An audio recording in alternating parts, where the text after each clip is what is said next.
Samantala, may persons of interest na ang PNP Aviation Security Group sa insidente ng bomb joke na nakapag-antala po ng 10 biyahe na may aeroplano sa Bicol International Airport kahapon.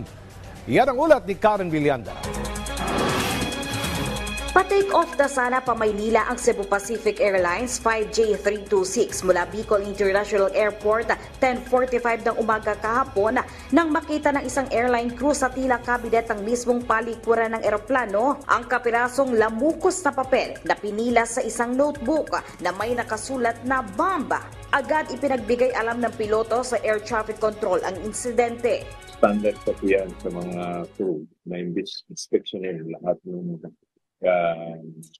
yung sa aircraft bago mag-take off, secure yung mga latch, baka may mga baka bumagsak or what. So including the toilets. Ngayon, yung isang crew ng chinek, may nakita siyang notes na bomb, B-O-M-B-E.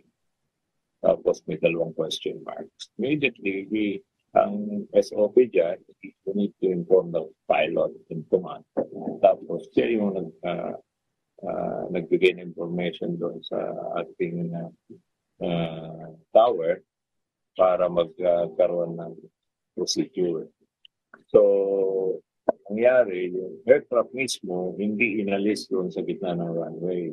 Agad isinara ng Bicol International Airport ang runway at pinababa ng eroplano ang nasa 130 pasahero, kabilang na ang isang sanggol. Ininspeksyon pati ang mga bagahe. 11 flight ang naapektuhan. Dinala sa isolated aircraft parking position ang eroplano.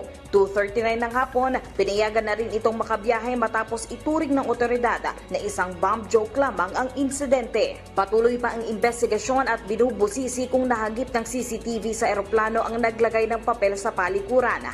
Yung ating ABSI group lang ang pwedeng magbigay ng information. So far, still under investigation at although alam ko may mga person of interest na rin sila but hindi pa natin hindi nila maibigay siyempre while investigation is ongoing. Babala ng kaapa, mabigat na parusa ang naghihintay sa mga gagawa ng bomb joke. Sa ilalim ng Presidential Decree 1727, maaring makulong ng hanggang 5 taon at multa na hanggang 40,000 pesos. Pero sa Anti-Terrorism Act of 2020, hanggang 12 taon maaring makulong ang sino mang sangkot sa bomb threat at makapag-antala ng operasyon ng paliparan. Karen Villanda para sa Bayan.